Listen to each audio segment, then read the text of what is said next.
Hi everybody, it's Carla from Casey Creates, and I have just had this enormous creative energy.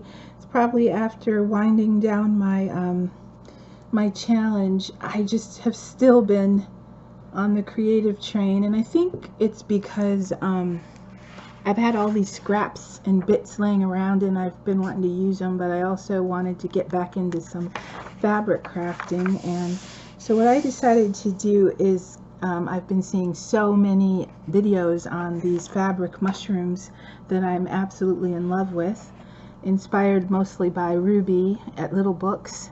Hi Ruby. And she linked Sagita's channel, and then there was a couple others, but before I actually looked at any of their videos, I thought, oh, I'm gonna just try my hand at making a couple of mushrooms. Before I show you what I considered was my first attempt that was a fail, let me explain my doodles here. So ever since I was little, I've been a doodler. I don't focus well, especially when it comes to a classroom setting, and so all my homework papers and books had doodles everywhere, and the main doodle that I always did were these mushrooms. And I do mushrooms in this little daisy flower all the time, and I can focus better if I can doodle while I'm listening. And it took a really smart teacher to stop yelling at me and telling me to listen and pay attention, when she realized that I think she pays attention better if I just let her doodle. So what I'm calling this video is Doodles Come Alive, because one of my favorite things, of course, is the whimsical things that you can find in nature. And of course, those who've been following my channel know that I love fairies. I love the forest. I love forest animals and tree houses and things like that. So this is just to show you my mushrooms that I typically doodle just on any given moment. If you give me a pen and a paper and somebody that I have to actually listen to in a lecture type setting, I'm going to doodle. It's just a must. And right now I'm not even doing my best doodles, I'm just scribbling. But anyway, so I thought I'd show you that, and now I want to show you my doodles come alive, mushroom style. Okay, here's the first one. I don't want to call it a fail, but I will tell you, I went way over the top with the size, and it ended up being way crazy, and my dog thought it was a dog toy, and he kept trying to get me to throw it to him. That was a sign. So a few nights ago, I accomplished these two. I don't have the other one over here, but it was very similar, with just fabric that really had no rhyme or reason. They were just scraps and things that I had in my stash. The stem is got pipe cleaner in it, and so it makes it bendable. But after I got done with it, I was just not happy. I also tried to do a shortcut with the gills of the mushroom, and here I am thinking I'm going to do this astounding job, so I used real silk fabric, and I basically ruined it because I'm not keeping this. I would give it to my dog, but it's got glue. But it was just hilarious. When I got done, he was so excited he thought I was going to throw it so he could play. He thought I made him a new toy. So anyway, this is the one I consider, nope, don't like it. But the next ones are just so much fun. The more I created them, the more I was just totally into it. And my husband was working late, and he usually does, but he got home at like 1:30 in the morning. I had no idea it was 1:30 in the morning, and I was still working on these. So here's what I have. There's a few scraps and things in here I should probably toss out. This is just the lid to a hat box, and it's probably going to compete too much with, yeah, I'm going to move this. Too much pattern. So these are the mushrooms I created. with things that I've had in my stash and just thought I would never probably use. And to me, the most interesting side is the bottom side. And here I've torn some really heavy linen fabric, and when you tear it, it makes these frays and this real raw edge. And then here I just stuck a paper butterfly, I'm sorry, ladybug. So I made, gathered up a circle and made the round under part, and I put some stuffing, and then the top is burlap, and on the burlap ones I put a round circle of muslin underneath because I didn't want the glue to shine through. I did get a little drop there, but these little crocheted flowers, I got a whole bunch of them in a pack at that trim store I used to go to in Arizona. So there's this one, and I just love how these turned out.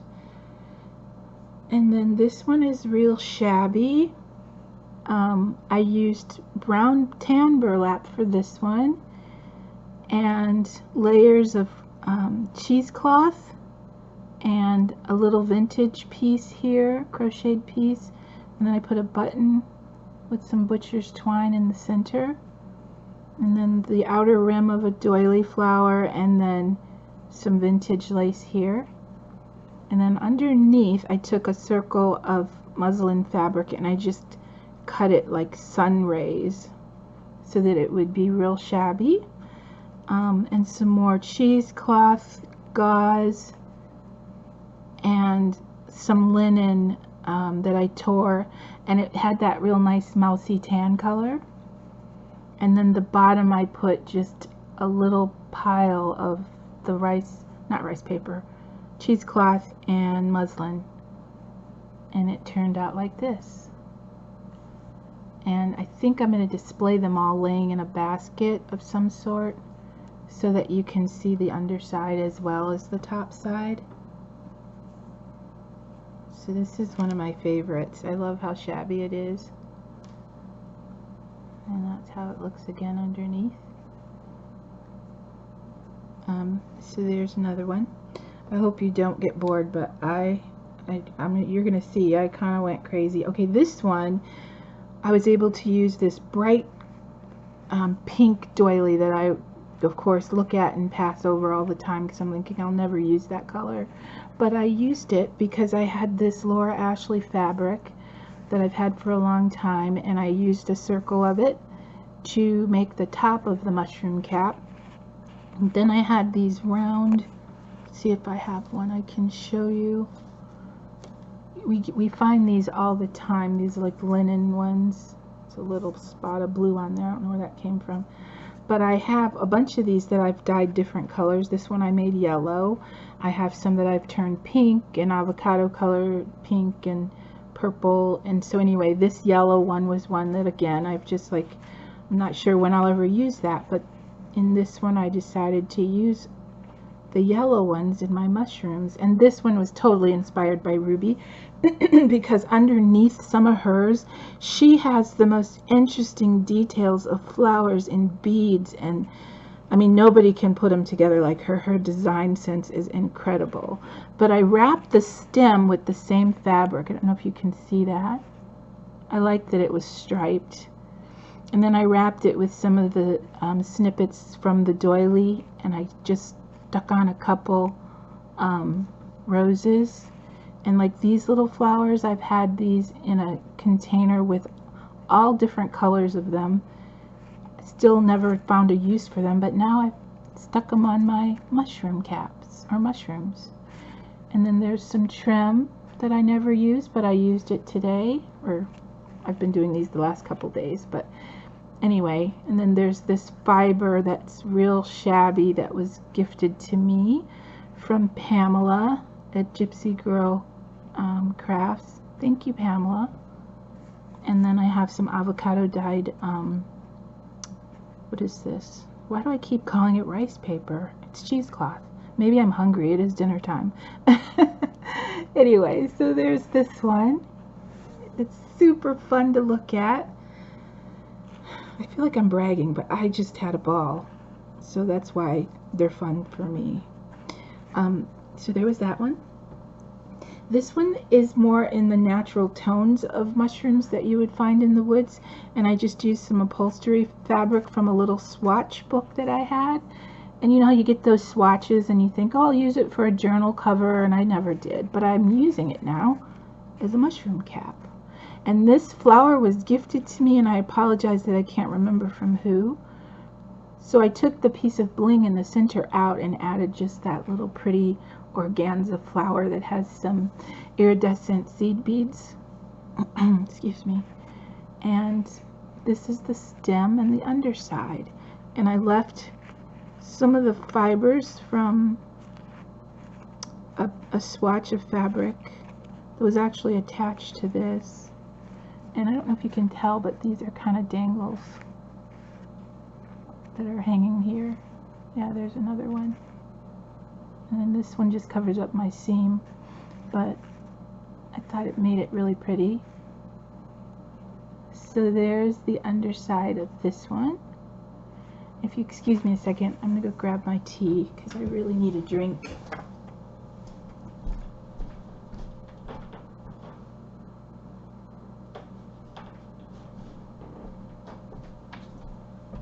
Okay, I'm back.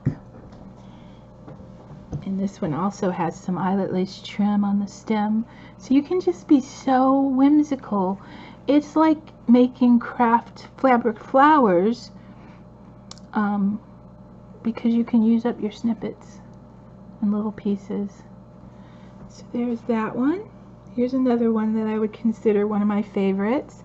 And again, I used burlap, red burlap, and there's a piece of muslin lining it so that the stuffing wouldn't show through. And then I have had these little tiny daisies for a long time, so I made those. These were always part of my doodles, putting daisy flowers on the mushroom caps. And so then this is more avocado dyed cheesecloth and some floral fabric that came from a doll's dress. These are things that I'm so happy I finally used. I've had them forever, these little remnants. And then it had some ruffle on the dress, so I just spiraled it around the stem. And then these are just some satin ribbon roses. No rhyme or reason. It was just inspired by the ones I saw Ruby make.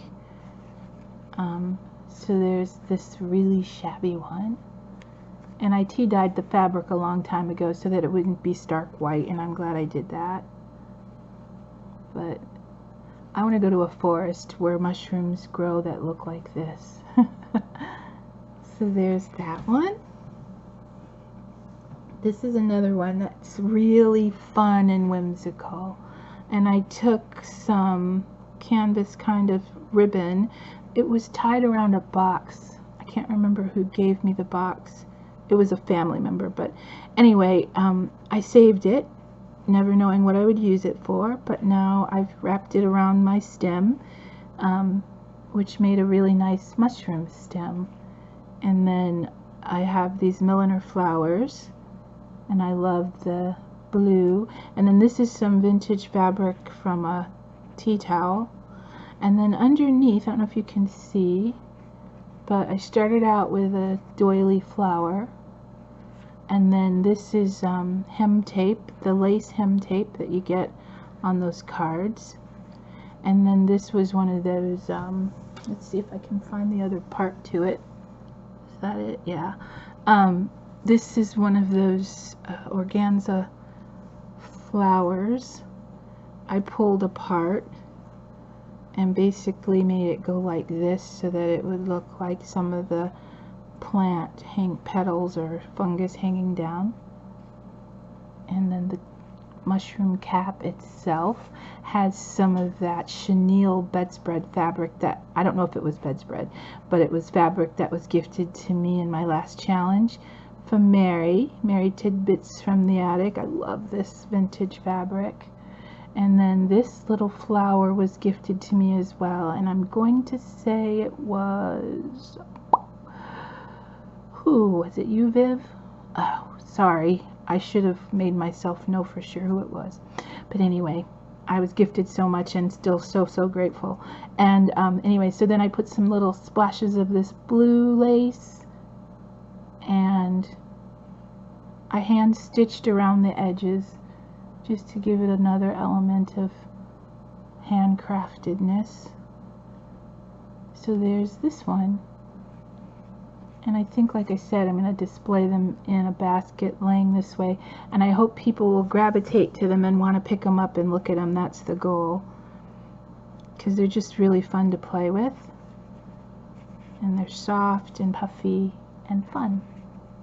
And that's how this one looks. This has just got some remnants of lace that I had left from fairy wall hangings that I've made, and I wanted it to look like leaves growing up around the mushroom. So I stuck one more right there. And then the last one is this one, the infamous red mushroom cap with polka dots. And this was the lining of a sari silk skirt.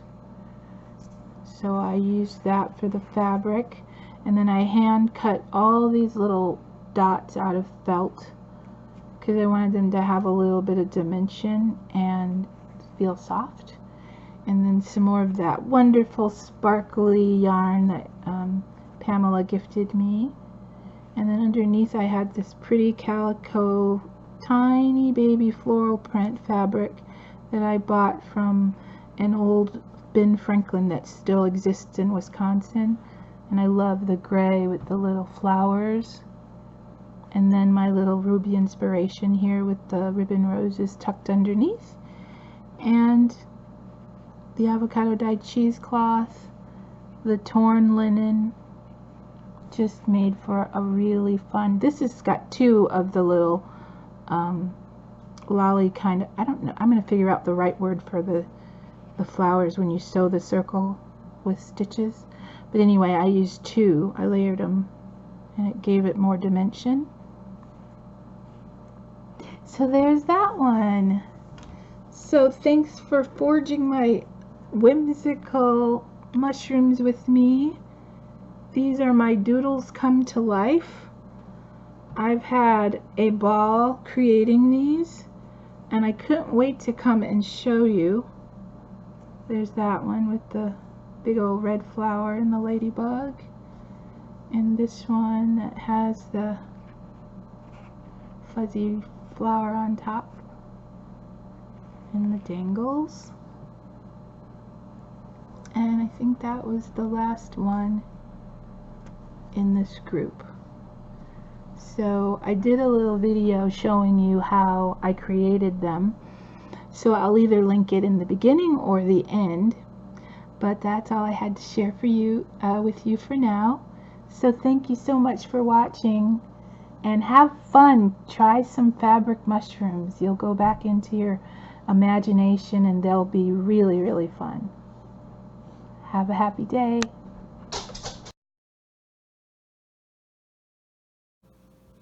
That's funny. I made so many I forgot a couple. So I had put them in this little gingham bag, and I forgot a few that I wanted to show you. So these are little ones. They're about 5 inches tall. And this one's lavender. And it's got the little ruffles and gills on the bottom. And it stands like this. It's super cute. I had fun with these, if you couldn't tell. And then there's this one, made out of one of those same little gingham bags. I miss the deals I used to get at the 99-cent store. You could get 3 of those bags for $1.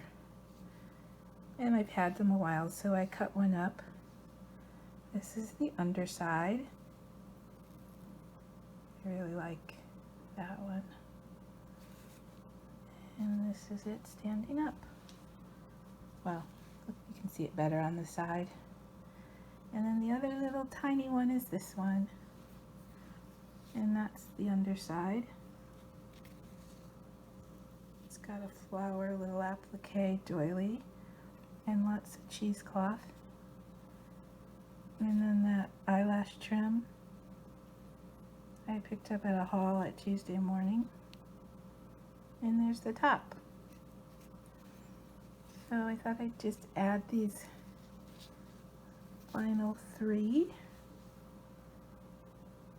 Thanks for watching.